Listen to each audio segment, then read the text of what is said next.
For as long as I can remember, my family treated me like the cautionary tale. At every gathering, my parents would ask my older brother about his promotions, his bonuses, his new car.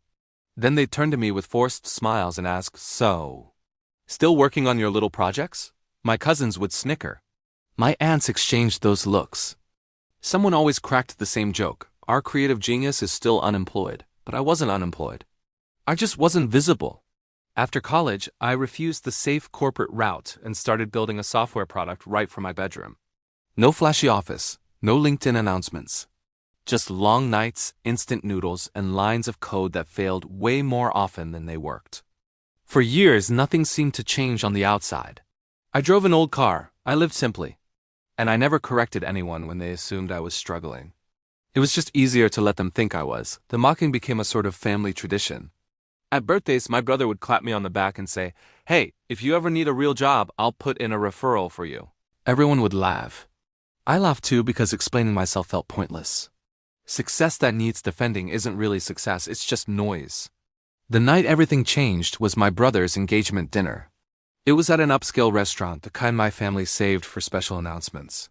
His fiancée, Sarah, was meeting most of the extended family for the very first time. She was elegant, soft-spoken, and observant in a way that made people underestimate her. I noticed she listened far more than she spoke. The joke started early. My uncle leaned over the table and said loudly, "So, what does this one do these days?" He nodded at me with a grin. Before I could even answer, my mother sighed. "He's figuring things out." Sarah's eyes flicked toward me, curious but neutral. Dinner went on. Promotions were praised. Salaries were compared. Someone mentioned a startup that had just been acquired for millions, and my cousin scoffed, "Most startups fail." "It's a waste of time." I felt Sarah glance at me again. Halfway through the meal, my brother pulled out his phone to show off pictures of the wedding venue. As he swiped, Sarah leaned closer to see, and her expression froze. She frowned slightly, then looked up at me. Then back at the phone. "Wait," she said softly. Everyone paused. She stood up, walked around the table, and held the phone up next to my face. On the screen was an article my brother had saved earlier that day, something he probably hadn't even read properly. The headline read, "Tech Startup Disrupts Global Market Founder Declines Media Spotlight." Under the headline was a photo. My photo. A bit older, bearded, tired, but unmistakably me. Sarah leaned in and whispered, just loud enough for the whole table to hear, "You're the founder." Silence crashed down like a drop plate. My brother laughed nervously.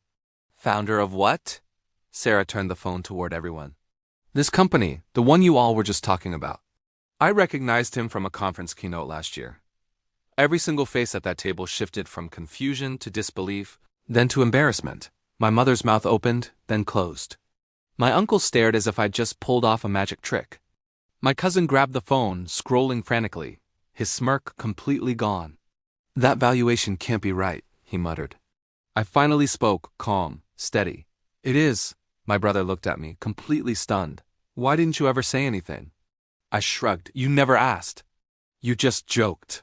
The rest of the night was a blur of awkward apologies and sudden, forced respect. People who'd never listened to a word I said before leaned in, asking questions, complimenting my vision. The same voices that once mocked me now praised my humility. But the moment that really stayed with me wasn't the shock or the praise. It was Sarah's quiet smile as she sat back down, meeting my eyes with a look of pure understanding. She hadn't exposed me to embarrass anyone. She'd simply recognized the truth. On the drive home, my phone buzzed with messages from family members who'd ignored me for years. I didn't feel angry. I didn't feel proud. I just felt free. Because I realized the best revenge wasn't proving them wrong. It was never needing their approval in the first place. Thanks for watching.